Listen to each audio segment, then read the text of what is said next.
إنما يخشى الله من عباده العلماء إن الله عزيز غفور. آج ہم بات کریں گے اسماء حسنہ میں سے 24ویں نمبر کے نام پر، جی اور وہ الرافع. الرافع کا معنی بلند کرنے والا. اور ظاہر ہے کہ اللہ تبارک و تعالی جو بلندی اور رفعت عطا فرماتے ہیں اس کی کوئی نظیر نہیں ہے. چنانچہ اللہ تبارک و تعالی کی رفعت و بلندی ہر چیز میں نظر آتی ہے. یہاں تک کہ انسان اگر فزیکلی دیکھے تو اللہ نے سر کو بلند کر دیا، پاؤں کو پست کر دیا ہے. اسی طریقے سے آسمانوں کو بلند کر دیا، زمین کو پست کر دیا. اور پھر اللہ تبارک و تعالی اہل ایمان کو ایمان کے نور سے بلندی عطا فرما دیتے ہیں، اور کفار کو کفر کی اندھیری سے جو پستی دے دیتے ہیں. اسی طریقے سے نیک لوگوں کو اللہ تبارک و تعالی نیکی اور تقوی کی وجہ سے بلندی عطا فرماتے ہیں، اور فاسقوں کو ان کے فسق کی وجہ سے پست کر دیتے ہیں. اسی طریقے سے میدان جنگ کے اندر حق والوں کو اللہ تبارک و تعالی بلند کر دیتے ہیں اور باطل کو پست کر دیتے ہیں. تو گویا کہ بلندی اور پستی جو ہے یہ اللہ تبارک و تعالیٰ کا خاصہ ہے.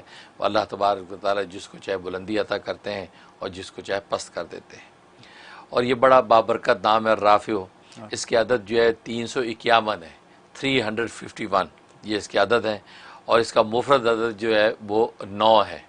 9 کہ جب اس کا ورد کیا جائے گا، اس کے اوپر جو وہ ضربیں لگائی جائیں گی، تو ہر 9 دن کے بعد اللہ تبارک و تعالیٰ کی طرف سے لطیفہ غیبی ظاہر ہو سکتا ہے، اور یہ نام اپنا اجلال کرے گا اور ثمرات ظاہر ہوتے ہیں.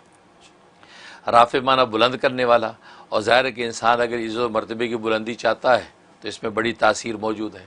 چنانچہ اگر 444 مرتبہ کوئی شخص اس کا ورد کرے، آدھی رات میں کرے بہت اچھا ہے، ورنہ ظہر کے بعد دن میں 444 مرتبہ ورد کرے، اور اس میں نیت کر لے کہ اللہ تبارک و تعالیٰ کے خلق خدا میں مجھے محبوب و مقبول اور معزز کر دے. اس نیت سے اگر پڑھا جائے تو اللہ تبارک و تعالیٰ اس کو مقبولیت عامہ عطا فرماتے ہیں.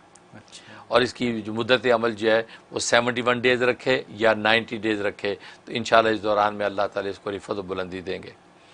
اور دوسرا اس کا ایک فائدہ یہ کہ اگر کوئی حاجت ہے، کوئی ضرورت ہے جو اس کو پوری ہو نہیں رہی، رکی ہوئی ہے، تو اس کے لیے چاشت کے وقت میں جو ہے 120 مرتبہ اس کا ورد کرنا ہے. چاشت کی نماز پڑھ لے 2 رکعت یا 4 رکعت، ورنہ بغیر نماز پڑھے بھی یہ ورد کیا جا سکتا ہے. تو 120 مرتبہ یا رافع کا ورد کرے، اس سے اللہ تبارک و تعالی اس کی حاجت کو پورا کر دیتے ہیں. اور تیسرے یہ کہ اگر تنگ دستی ہے، پریشانی مصیبت ہے، وہ رفع نہیں ہوتی، ہٹتی نہیں ہے، تو اس مصیبت اور تنگ دستی کو رفع کرنے کے لیے اس کے اندر بڑی تاثیر ہے. ہر نماز کے بعد 20 مرتبہ اس کا ورد کریں. جب بھی دعا مانگنے لگے فرض نماز کے بعد تو ہاتھ اٹھا کے 20 مرتبہ یا رافع یا رافع یا رافع کا ورد کر لے. اس کے بعد دعا کر لے، اپنی حاجات مانگ لے، تو اللہ تبارک و تعالی اس کی حاجت پوری کر دیتے ہیں. اور ایک تاثیر بہت زبردست ہے دشمنوں سے حفاظت کی. دشمنوں سے انسان محفوظ ہو جاتا ہے، اس کی چالیں جو اس کے اوپر چلتی نہیں ہیں. اس کے لیے ہر نماز کے بعد کر لے، ورنہ کسی بھی ایک نماز کے بعد کر لے 70 مرتبہ یا رافع کا ورد کرے.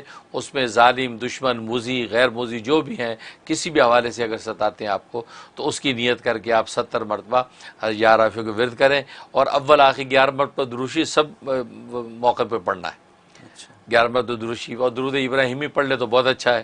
تو 70 مرتبہ ہر نماز کے بعد پڑھ کے دشمن معلوم نامعلوم کا تصور کر کے دعا کر لے. انشاءاللہ اللہ تبارک و تعالی دشمنوں کو زیر کر دیتے ہیں، اور اس کو دشمنوں پر جو ہے وہ مرتبہ اور بلندی عطا کر دیتے ہیں. یہ اس کے فوائد. اور جہاں تک خواب میں تعبیر کا تعلق ہے، خواب میں اگر یہ نام لکھا پڑھا سنا تو اس کا مطلب ہے کہ اللہ تبارک و تعالی اس کو عزت و مرتبہ عطا کریں گے. دنیا میں بھی عزت و مرتبہ عطا کریں گے. اگر نیکی تقوی پر قائم ہے تو آخرت میں بھی اللہ تبارک و تعالی اس کو رسوا نہیں ہونے دیں گے. انشاءاللہ وہاں بھی اس کے لیے نجات کا پروانہ جاری ہوگا. سبحان اللہ، ماشاء اللہ، بہت اس کے تو بہت اہم مفاد ہیں.